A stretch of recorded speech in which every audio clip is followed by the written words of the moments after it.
이거 조진 것 같은데요. 지난주에는 도망치라고 하시더니 곧 매수하기 좋은 날이 올 것 같습니다. 아직 끝나지 않은 하락, 그 끝은 어디일지 지금부터 함께 알아보시죠. 안녕하세요. 코인드림의 아나운서 고혜리입니다. 안녕하세요. 휴가 다녀온 남자 댄입니다. 휴가 다녀와서 얼굴이 살짝 네. 검붉은색이 되셨어요. 네, 거의 지금 당근 됐습니다. 당근이 아니라 검붉어요. 그래요? 네. 차트도 검붉게 아마 변할 것 같은데 안 좋다는 얘기를 먼저 오늘 좀 드리고 시작할게요. 제가 지난주에 영상에서도 안 좋다고 말씀드렸는데 이번에는 좀 더 안 좋아졌다라는 거. 네, 여튼 잘 끝까지 봐주십시오. 네, 오늘 피부로 네. 차트를 스포해 주셨는데요. 끝까지 집중해 주시길 바라겠습니다. 자, 그러면 매크로 이슈부터 함께 살펴보도록 하겠습니다. 먼저 비트코인부터 보면은 비트코인은 현재 63,000달러 안팎으로 움직이고 있는데요. 최근 시장에서 비트코인 반등을 막고 있는 가장 큰 문제는 자금 유입이 강하지 않다는 점입니다. 여기에 주목해야 할 게 바로 스트래티지의 비트코인 매도인데요. 이 스트래티지는 지난주 비트코인을 약 1억 500만 달러에 매도했습니다. 현재도 약 84만 2천 개의 비트코인을 보유하고 있는데요. 앞으로도 자금 상황에 따라서 비트코인을 추가 매도할 가능성이 있다는 점에서 시장에서는 큰손들의 잠재적인 매도 물량을 함께 체크하셔야겠습니다. 자, 그리고 긍정적인 변화는 어제 미국 증시가 강하게 올랐다는 점인데요. 다우지수는 1.3%, S&P 500은 1.5%, 나스닥은 2.1% 상승했습니다. 여기서 시장을 끌어올린 핵심은 유가 하락이었는데요. 미국과 이란 사이의 긴장이 완화될 가능성이 나오면서 국제유가가 하루 만에 약 5% 떨어졌습니다. 유가가 내려가면 시장에서는 인플레이션 압력이 낮아질 수 있다는 기대가 생기게 되고요. 그러면서 금리 부담도 완화될 수 있는데 실제로 미국 10년물 국채금리도 하락하면서 기술주와 성장주에 힘을 실어줬다라는 점 확인하시길 바라겠습니다. 자, 그럼 휴가 다녀와서 지금 코인 시장 또 안 좋아진 건가요? 네, 더 안 좋아질 것 같고 사실 지난주에 브리핑하고 나서 결국 하락했고 최근에 뭐 시장 말씀드리고 뷰가 대부분 맞았잖아요. 다시 말하지만 제가 점쟁이도 아니고 결국 데이터를 보고 이제 얘기를 하는 사람인데 그 데이터가 바뀌었냐? 안 바뀌었고 더 안 좋아졌습니다. 긍정적인 거 딱 한 게 있는데 그게 시장의 추세를 바꾸지는 못할 것 같아요. 그러면 많은 분들이 데이터 분석 확인하시면서 투자하실 것 같은데요. 많이 기다리셨을 것 같습니다. 바로 차트 분석부터 들어갈게요. Let's go!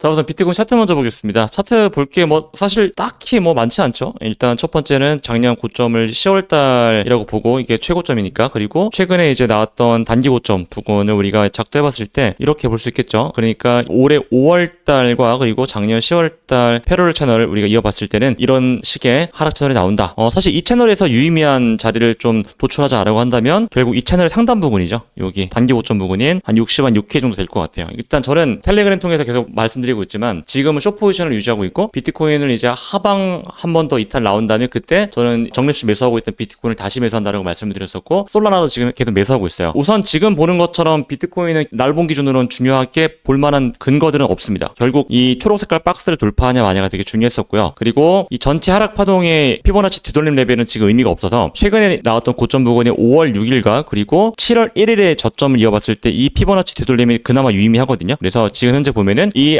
하락 파동의 되돌림이 0.236 레벨을 돌파를 했다가 다시 이탈 나온 상황이에요. 확대해 보면은 0.236, 이 하락 파동의 0.236 레벨을 돌파하지 못하고 있는 상황이죠. 그래서 지금은 저항으로 작용하고 있다라고 좀 볼 수 있을 것 같고, 사실 제가 여기서 말씀드리고 있는 중요한 포인트가 62.3K인데 결국 여기에요. 여기 이 주황 색깔 이제 수평선인데, 자, 여기가 중요한 게 우리가 항상 말하는 SR 플립, 그러니까 지지와 저항이 자주 바뀌었던 구간들이에요. 자, 보시면은 6월 18일 이 현재 구간에서 봤을 때는 이 초록 색깔 박스 부분이 지지를 받고 올라갔던 자리고요. 그리고 지지에 실패하고 이탈 나오니까 급락 나왔던 자리, 그리고 다시 올라왔을 때 다시 한번 지지를 받았던 구간들, 그리고 지금이거든요. 제가 하고 싶은 얘기는 이런 얘기예요. 지금 여기 지지 받았으니까 올라갈 거다라고 보는 것보다는 저는 지지를 받았기 때문에 빠르게 올라갔어야 했는데 이 전보다 탄력이 죽고 있다라고 좀 얘기를 하고 싶어요. 그러니까 쉽게 말해서 이 같은 가격 구간에서 지지를 여러분 받았던 구간들에서는 보통 탄력이 죽습니다. 그 탄력이라는 무슨 탄력이냐면 상승 탄력이죠. 제 마우스 잘 보시면요, 1번 구간에서는 강하게 반등이 나와요. 그리고 이탈이 나오고 나서 다시 올라왔고요. 그리고 반등 나온 다음에 추세로 이어져요. 그렇죠?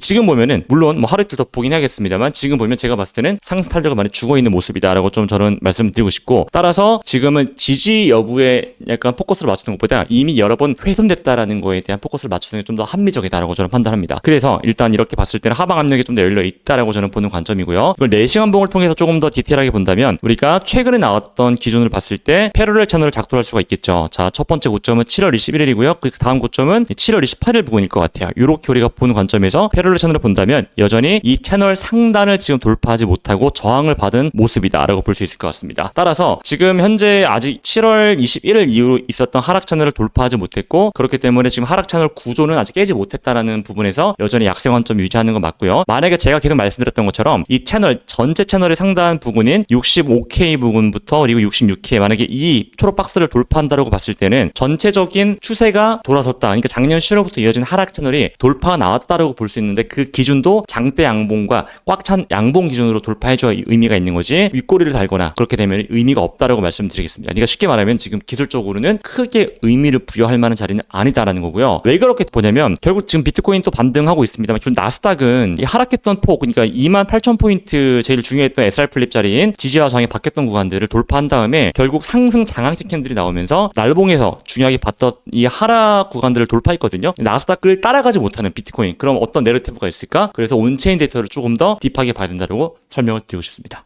그럼 오늘은 좀 나스닥하고 네. 연결지어서 좀 중요하게 봐야 되는 거예요? 디커플링에 대한 얘기를 좀 해야 될 것 같고 그럼 결국 내러티브가 아예 다르다는 얘기거든요. 나스닥 같은 경우는 아까 서론에 말씀하셨던 것처럼 유가가 하락하면서 이제 위험 자산들이 올라갔는데 비트코인도 오르긴 했습니다만 고점을 돌파하거나 유의미한 자리를 돌파하지 못했고요. 그 두 번째는 실적 내러티브인데 실적 최근에 이제 뭐 마이크론부터 필두 시작해서 예를 들어 뭐 인텔이라던가 우리가 알고 있는 기업들이 실적 쪽에 나왔잖아요. 그럼에도 비트코인이 반등 못했다라는 대한 얘기. 그러면 이제 어떤 걸 봐야 될까에 대해서 이제 봤을 때는 결국 위험 자산과는 디커플링 되고 있다. 특히 나스닥과는 그럼 이제 우리는 수급의 본질을 좀 봐야 된다라는 얘기를 해보는 거죠. 그러면 결국에는 아까 말씀해주신 그 초록색 구간 65에서 66K 구간을 잘 살펴보셔야겠고 여기를 꽉 찬 장대 양봉으로 뚫어야지만 관점이 바뀔 수 있다라는 점까지 알아두시면 될 것 같습니다. 자, 그럼 바로 온체인 데이터로 넘어가 보시죠. Let's go.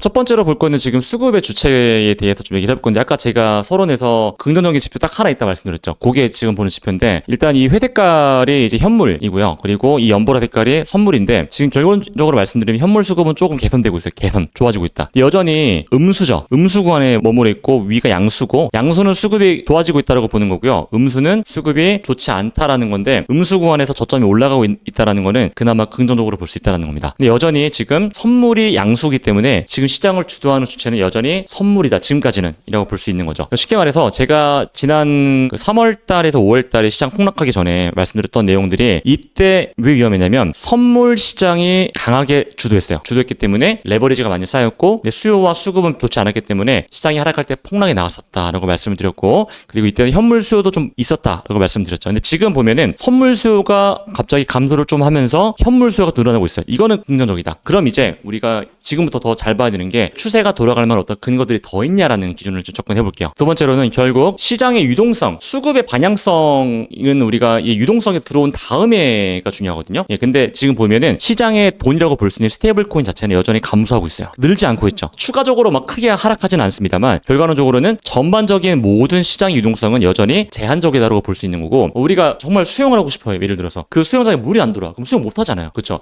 지금 그런 상황이다라고 보시면 될 것 같습니다. 그런데 미결제 약정이 여기서 크게 늘어나면 안 좋은 건데 다행히도 미결제 약정은 늘지 않고 유지가 되고 있다라는 얘기를 해보고요. 그리고 제가 지난번에 펀딩비가 너무 높습니다라고 말씀드렸죠. 펀딩비 높아요. 여러분 조심해야 됩니다. 라고 말씀드렸다시피 이때 이후로 추가 하락이 나왔습니다. 자, 그럼 지금 현재 펀딩비가 높냐? 펀딩비는 높지 않아요. 높지 않은데 그렇다고 낮은 수준도 아니고 여전히 펀딩비가 양수라는 거는 시장이 올라갈 거라고 보는 투자자들이 많다라고 볼 수 있기 때문에 지금 수요가 탄탄하지 않은 국면에서는 레버리지가 이렇게 위로 쉽게 말해서 내러티브가 없는 모멘텀이 없는 시장에서 펀딩비만 이렇게 붙는 경우는 좋지 않다라는 건데 그 좋지 않다라는 가장 큰 근거가 뭐냐면 레버리지 비율이에요. 자, 아까 제가 말씀드릴 때 수급은 부족하고 수요도 없습니다라고 말씀드렸는데요. 지금 레버리지 비율은 올해 3월과 5월달 부근까지 올라갔습니다. 많이 올라갔어요. 그렇죠? 레버리지의 저점은 올라갔고요. 고점도 올라갔습니다. 자, 그리고 이걸 우리는 보고 기술적으로 분석했을 때 상승 쐐기 형태가 나와요. 상승 쐐기. 그러니까 레버리지가 보통 한번 치고 나서 꺾이는 국면에서는 보통 이제 레버리지가 소화되면서 가격이 크게 움직이는 경우가 있는데 지금 펀딩비가 올라가고 있고 롱 포지션의 베팅이 많이 이루어지고 있고 실제로 지금 레버리지는 높기 때문에 저는 상승 쐐기 파동이 나온 다음에 가격은 하락하면서 마지막 피크를 치지 않을까라고 생각을 하고 있습니다. 정리해보면 현재 수요는 없고 그리고 레버리지는 너무 높고 수급 또한 부족하다. 현물 수급이 좀 개선되고 있는 건 맞는데 그게 추세를 바꾸기는 어렵다라는 거고요. 미결제 약정은 크게 늘지 않고 있다. 다시 말하지만 미결제 약정과 수요 수급은 없는데 레버리지만 높다라는 거는 좋지 않다라는 거고 지금 현재 상승은 탄탄하지 않다라고 볼 수 있는 거겠죠. 자, 그래서 우리가 이 현재 시장의 움직임을 볼 때 그럼 결국 지금 매도 압력이 높냐 낮냐라고 봤을 때는 거래소 보유량을 보는데요. 첫 번째로 볼 거는 거래소 보유량입니다. 일단 거래소 보유량이 늘어나면 안 좋은 거예요. 왜냐면 거래소로 비트코인이 이동하고 보유량이 쌓인다는 소리는 매도하기 위한 물량들이 계속 쌓이고 있다라고 볼 수 있기 때문에 잠재적인 매도 압력이 리스크가 커지고 있다라고 보는 거고 작은 어떤 하락 모멘텀에도 크게 흔들릴 수 있거든요. 특히 지금처럼 수요나 수급이 더 없는 국면은 더 그렇고요. 그래서 첫 번째로 볼 거는 거래소 보유량이 올라가고 있는지 줄어들고 있는지를 봐야 되는데 여전히 늘어나고 있습니다. 이 말은 즉슨 거래소로 비트코인을 이동해서 매도하려는 주체들이 많아지고 있다는 거고 그렇기 때문에 지금 수요가 중요한데 결국에는 이걸 조금 더 직관적으로 보기 위해서 이번 일주일 동안 제가 브리핑하고 난 이후에 결국 입금이 많았나 출금이 많았냐가 중요한 거고요. 온체인상에서 입금은 이렇게 인디케이터가 위로 올라올 때 양수 구간에서는 입금했다, 매도한다라고 보는 거고 출금은 빨간 색깔이에요. 자, 그럼 지금 7일 동안 본다면 현재 입금이 압도적으로 많죠. 출금은 없어요. 이 말은 즉슨 시장 참여자들은 여전히 시장을 낙관적으로 보는 것보다 비관적으로 봐서 거래소로 물량을 이동하고 있다라고 볼 수가 있는 거겠죠. 그리고 마지막인데 수급적인 변화가 전반적으로 있었니? 그래서 가격은 올라가건 하락하건 결국 지금 매집 사이클이 계속 되고 있니? 여기서 하나 말씀드리면 고래들은 계속 매수하고 있어요. 그럼 고래가 매수한다고 해서 추세가 바뀐다기보다는 전체적인 수급이 전 돌아서야 된다고 보고 있는데 일단 첫 번째로 보는 게 현물 시장가 거래량 변화. 여전히 중립 단계 회색깔 유지하고 있죠. 수급 변화 없다라는 거고요. 그리고 두 번째 선물 시장가 거래량 변화. 여전히 중립 유지하고 있습니다. 정리해보면 여전히 수급적인 부분들은 전혀 바뀐 게 없고 오히려 레버리지가 높기 때문에 우리가 과거 데이터를 백테스팅 했을 때는 이런 지표들의 조합인 경우에는 무조건 도망갔어야 돼요. 라는 말씀을 드리겠습니다. 네. 오늘 더 조금 깊이 있게 설명해 주신 것 같아요. 네. 근데 제가 보니까 온체인 데이터 중에서 정말 오랜만에 긍정적인 게 현물 수요가 좀 들어왔다. 뭐 이렇게 흐름을 바꿀 정도는 아니지만 근데 현물 수요는 왜 갑자기 좀 늘어난 거예요? 개선되고 있는 거예요? 이게 아무래도 이제 저점이 다 오지 않았을까라는 생각에 매수를 점점 하는 것 같아요. 그게 이제 결국에는 큰 돈이 들어오는 것보다 조금씩 들어오는 게 중요한 건데 결국 매집의 형태냐 아니면 단기 트레이딩 성격의 매수냐 봤을 때 저는 이제부터는 장기적인 포지션에서 매수를 하는구나 라고 생각을 하고 있습니다. 뭐 그 근거는 제가 텔레그램 통해서도 올려드리고 지금 방송에서 말씀 못 드린 내용들은 저희 텔레그램에 다 올려드릴 거거든요. 제 투자 아이디어라던가 텔레그램 댓글란 보시고 꼭 접속해주세요. 저희가 또 계속해서 브리핑 해드리지만 일주일에 한 번씩 업로드가 되니까 좀 갈증을 느끼신다 하시는 분들은 텔레그램 입장하셔가지고 실시간으로 정보 받아보시길 바라겠습니다. 네, 오늘도 하방 관점 계속해서 나왔는데요. 네. 얼굴색 좀 초록색 바뀌시면 상승인가요? 네, 그때는 제가 헐크 분장하고 와가지고 저 진짜 하고 올게요. 와서 그때 제가 롱롱 외치겠습니다. 근데 그 날이 멀지 않은 것 같아요. 8월달 말 정도면 사라고 아마 여러분들께 말씀드리지 않을까 싶습니다. 생각보다 빠른데요? 8월 말이면? 그때 아마 제 생각에는 하락의 피크일 것 같아요. 완전 바닥 찍었을 즈음? 예, 제 시나리오는 8월 중순부터 8월 말 9월 초까지 딥하게 하락하고 그러고 이제 시장 턴환하는 느낌으로 보고 있습니다. 모두가 곡소리가 날 때 그쵸. 이제 매수를 시작하는 그쵸. 우리는 미리 그거를 좀 예견하고 매수를 들어가면 참 좋겠다 이런 생각이 드는데요. 이런 다양한 내용들은 텔레그램 오셔가지고 확인 가능하시니까요. 지금 바로 입장해 주시고요. 고정 댓글에 있는 링크로 입장해 주시길 바라겠습니다. 저희는 다음 주에도 더 자세하고 풍성한 내용으로 찾아뵙도록 할게요. 구독과 좋아요, 알림 설정까지 부탁드릴게요. 감사합니다. 안녕. 안녕히 계세요.